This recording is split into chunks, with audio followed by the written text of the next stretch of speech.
Buenos días a todos, gracias por estar aquí en nuestro segundo día de actividades de Mesamérica 2013. Antes de presentar a nuestro siguiente ponente, quisiera dar un aviso, sobre todo la parte de abajo, que en la parte superior también hay stands de productores, así que en cuanto tengan tiempo, ojalá puedan subir y visitarlos. Bueno, estoy aquí con Fulvio Ecardi. Fulvio Ecardi es uno de los protagonistas y una personalidad en el ámbito del medio ambiente y de la conservación de la naturaleza en nuestro país. Además de biólogo, editor de libros y revistas, entre ellas el boletín de la Conavio Biodiversitas, una extraordinaria publicación. Es un notable fotógrafo que quizá cuente con uno de los acervos más grandes de fotografía de naturaleza en nuestro país, lo cual no es poca cosa si tomamos en cuenta que los ecosistemas de México no dejan de estar todos los días amenazados. Entonces, bueno, estamos aquí con uno de los protagonistas de la defensa del medio ambiente en México. Les pido un aplauso para él. Fulvio, bienvenido y gracias por estar aquí. Buenos días. ¿Sí me escuchan? ¿Sí se escucha? Buenos días, ¿se escucha? Micrófono. ¿Ahorita sí me escuchan? Buenos días. Ingredientes, biodiversidad y valor de origen. Voy a hablar un poquito y muy rápidamente. ¿Por qué no camina eso?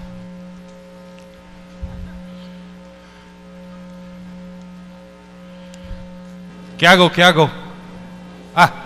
Ok. Biodiversidad y valor de origen. Miren, voy a... Otra vez. Me vas a hacer sufrir. No. ¿Hacia allá? Ok. Un poco de foco quizás. Hacia allá, ok. Imagínense, empiezo con una imagen muy complicada. Un mapa de cómo eran los continentes hace 200 millones de años. Esto es para explicar un momento qué es la biodiversidad. Necesito hacer eso.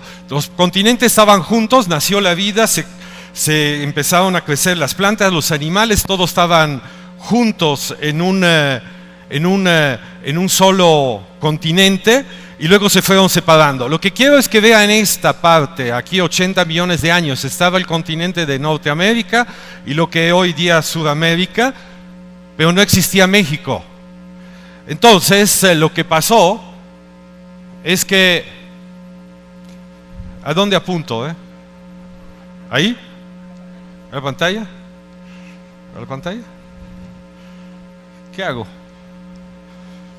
No puedo hacer así por 40 fotos. No pasa nada. Un poco lento. ¿Hay foco? Yo no veo foco, aquí.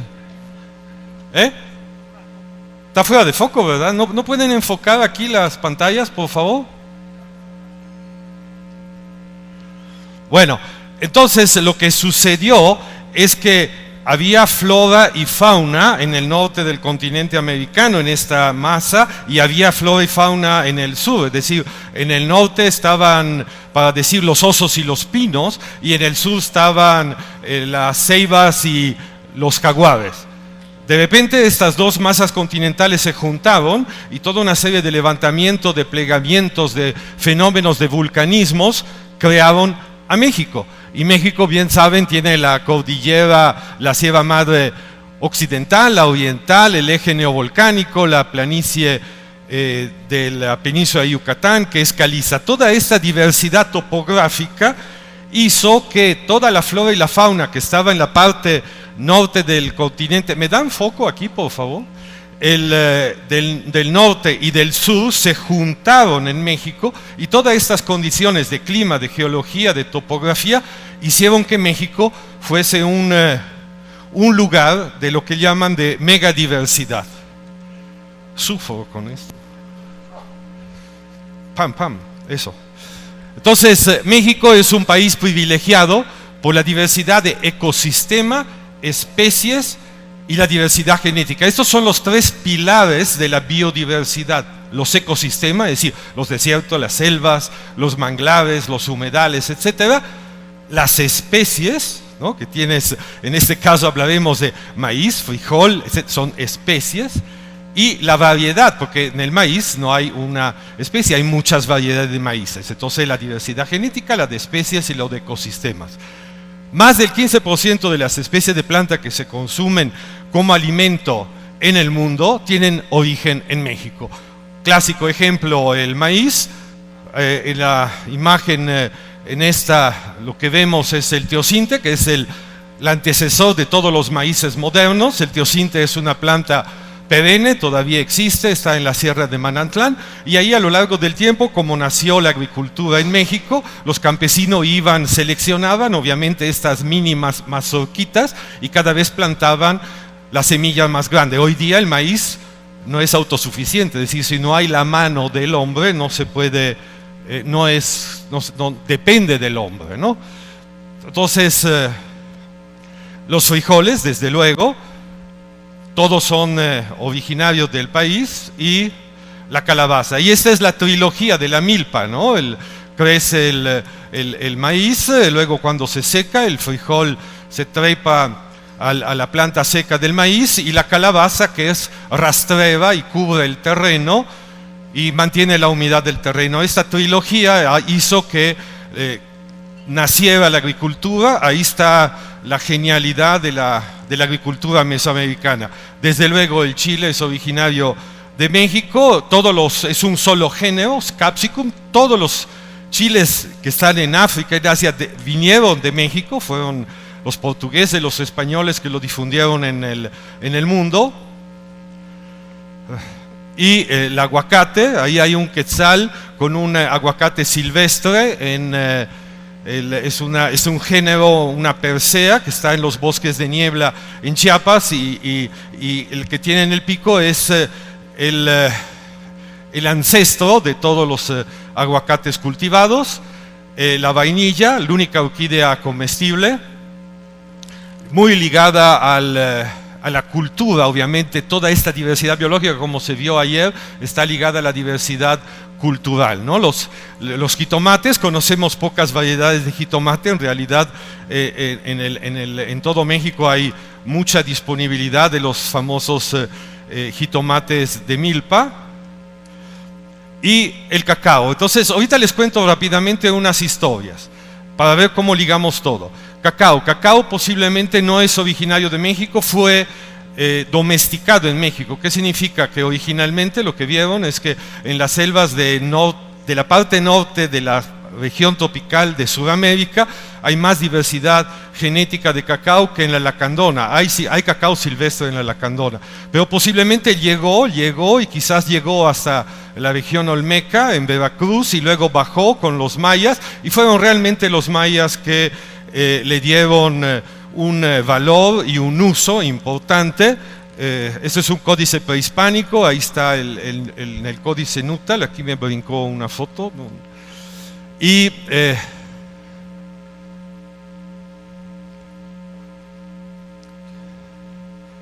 bueno, y hasta mediados del siglo XIX, el cacao del Soconusco, que era la provincia hoy día del Soconusco, era reconocida como el mejor ejemplo, como el mejor cacao del mundo.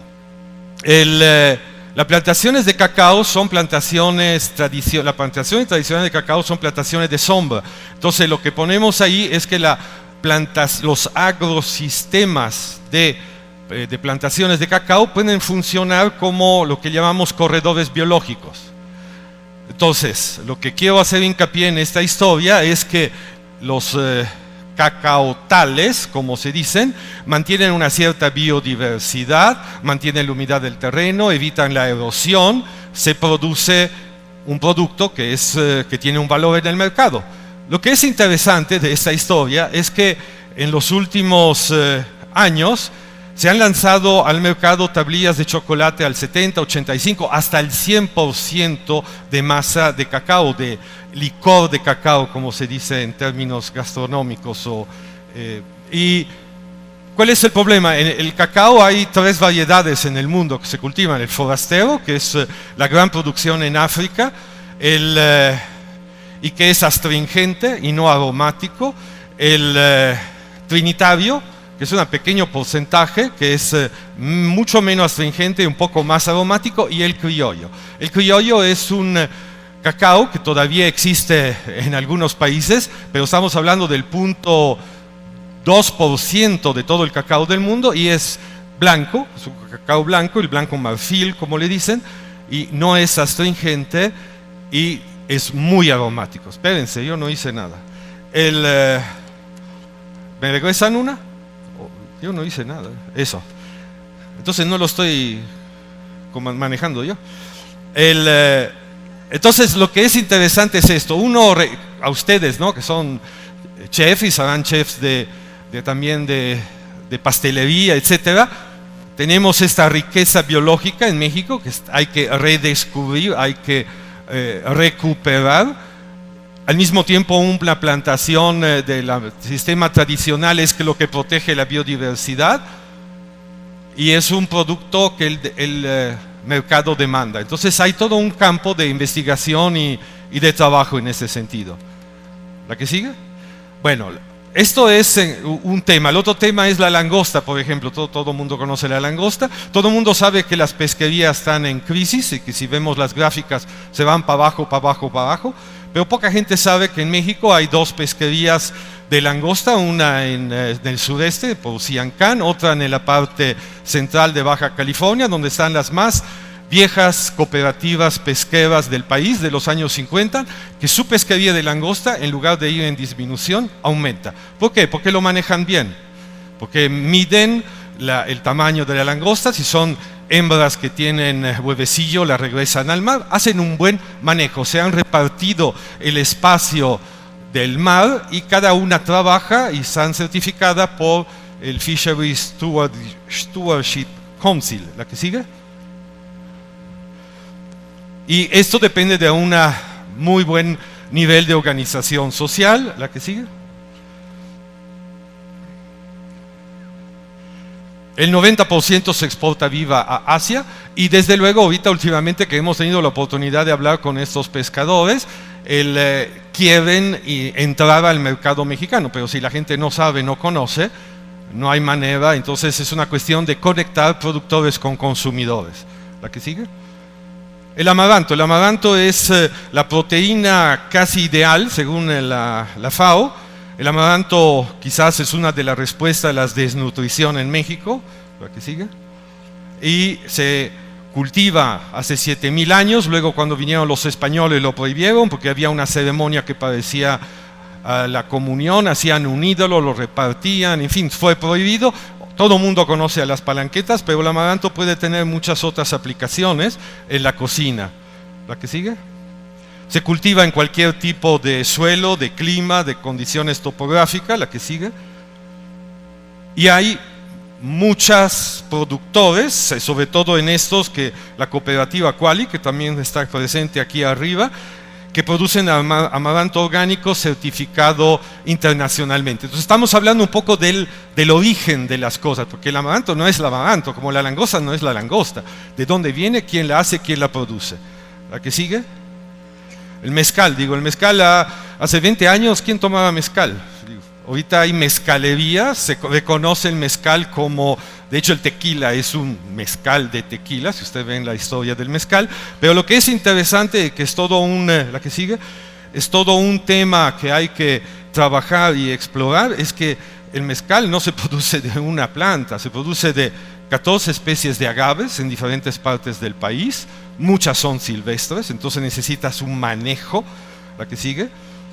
Y en este sentido, esto es un mapa que generó la Comisión Nacional para el Conocimiento y Uso de la Biodiversidad, y ahí menciona las diferentes especies de agaves y vemos su distribución en el país, ¿no? Entonces, porque el mezcal es también el bacanora, el sotol, pero hay mucho que investigar, hay mucho que inventar, se necesita mucha creatividad para usar esa maravillosa materia prima. ¿La que sigue? Y bueno, a la izquierda es simplemente, obviamente no había distilación en tiempo prehispánico, pero en esta imagen del códice Nuttall se ve que distinguían las diferentes especies de magueyes, y han nacido últimamente muchas mezcalotecas que ofrecen como si fuera un vino con las mismas clasificaciones de que se hace en un vino. ¿La que sigue? La miel todos saben la calidad es nutritiva, las calidades cosmetológicas, alimenticias que tiene la miel. La que sigue. Y México es un importante exportador de miel. La producción el consumo a nivel nacional desafortunadamente es muy bajo. La que sigue. Aquí estamos hablando de la abeja europea, la abeja con aguijón. Aquí arriba vemos también de uno de los pocos códices mayas que han sobrevivido una representación de la melipona. La melipona es otra historia, es otra productora de miel, es la abeja nativa americana, no tiene aguijón, se produce una pequeña cantidad y desapareció aquí la imagen.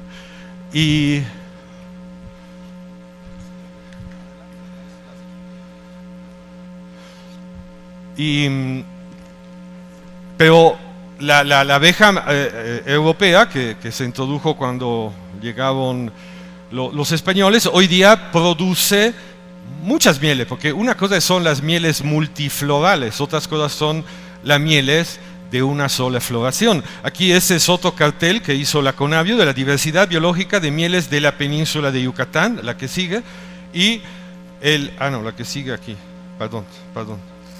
Esto sí funciona. Y lo que pide ahorita el mercado son mieles de una sola floración, como por ejemplo la Zizilchen, no se la han probado, es una miel deliciosa.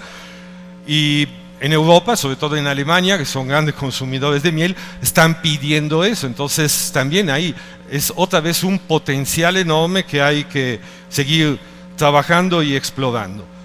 Les voy a hablar un momento del chicle. El chicle no se come, pero se mastica. Todos los chicles que conocemos, que vamos al supermercado, todos son de base sintética, son polímeros elaborados con base en el petróleo. Pero fíjense que el chicle nació en México, los mayas lo masticaban, no, los mexicas en la Ciudad de México lo reportan los historiadores, que las prostitutas lo mascaban en la calle haciendo ruido como castañuelas y los niños lo comían lo masticaban en las casas para limpiarse los dientes. Y es una savia de un árbol, el chico zapote, es el árbol más abundante del Gran Petén, que es la selva maya. La selva maya es esta región del sur de la península de Yucatán, una parte de Belice y una parte de Guatemala, y es la segunda selva en tamaño después del Amazonas en el continente americano. El chico zapote es originario de ahí. En tiempos, hace décadas, cuando Estados Unidos dijo que era importante como materia prima estratégica, porque relajaba los nervios a la gente, a los soldados, entonces hubo una gran demanda, luego nacieron los sintéticos y mientras se había difundido el uso del chewing gum, de la goma de mascar en todo el mundo.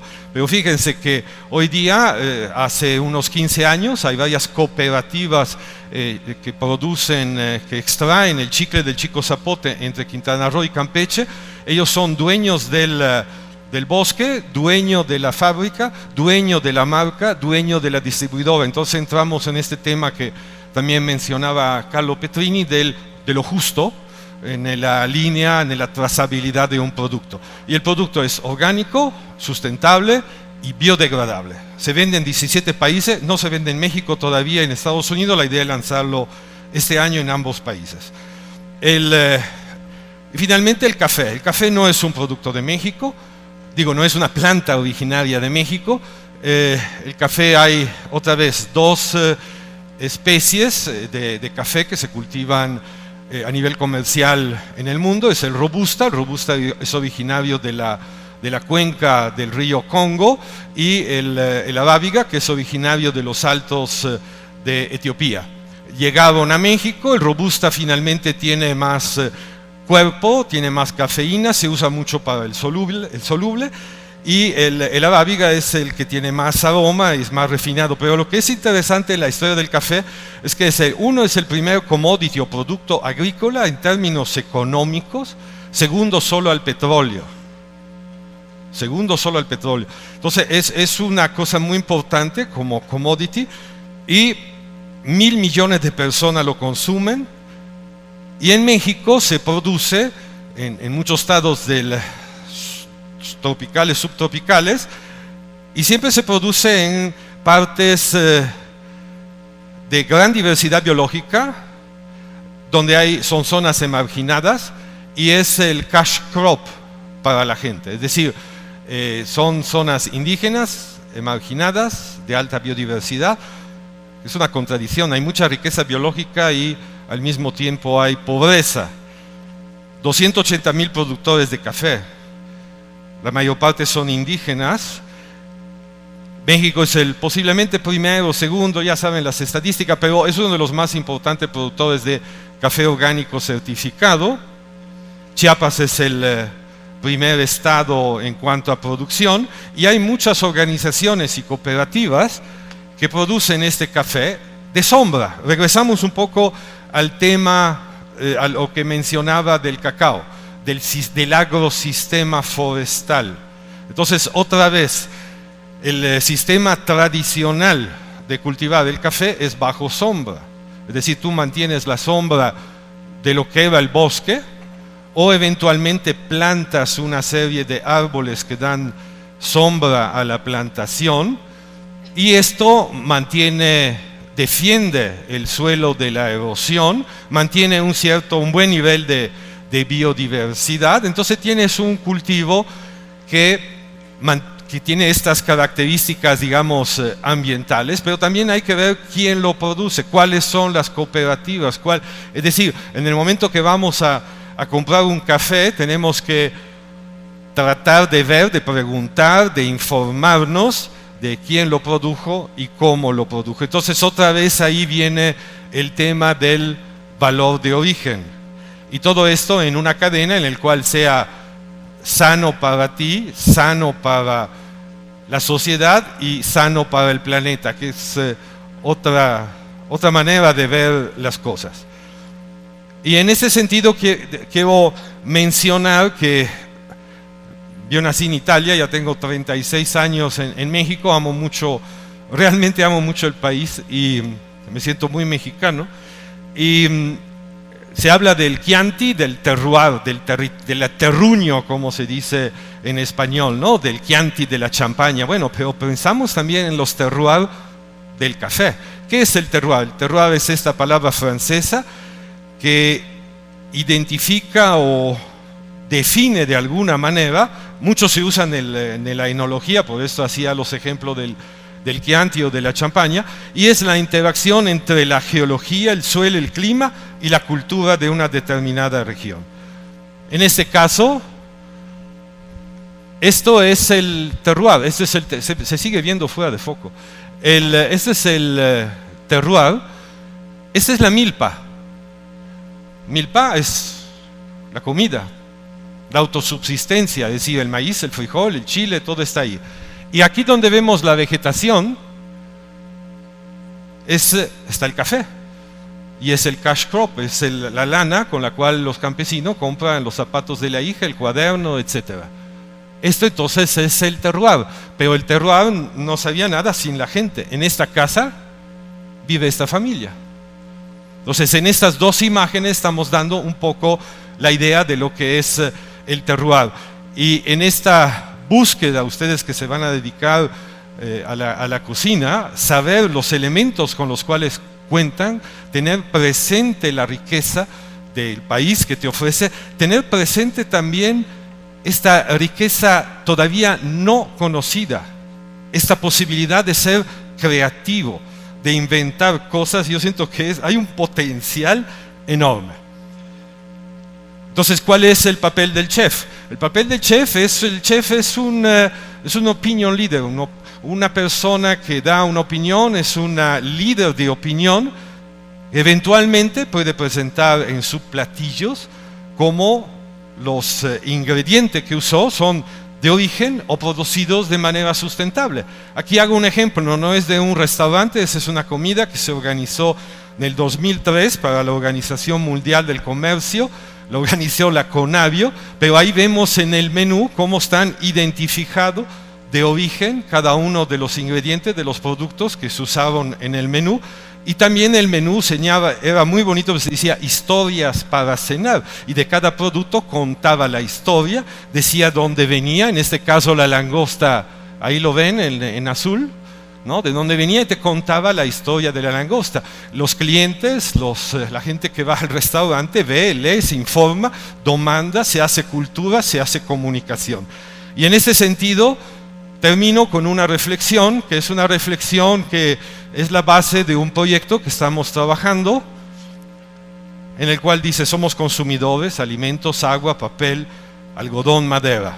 ¿De dónde viene y quién produce lo que consumimos? ¿Sabes si tu consumo es saludable para ti y para el planeta? Conocer, para construir conexiones entre consumidores y productores, entre tu casa y el planeta. Contar historias exitosas, es decir, hay que ser positivo, hay que ser propositivo, de manejo sostenible de los recursos naturales. Historias de nuestras relaciones uno con otro y todos con la naturaleza, porque todo está relacionado. Muchas gracias.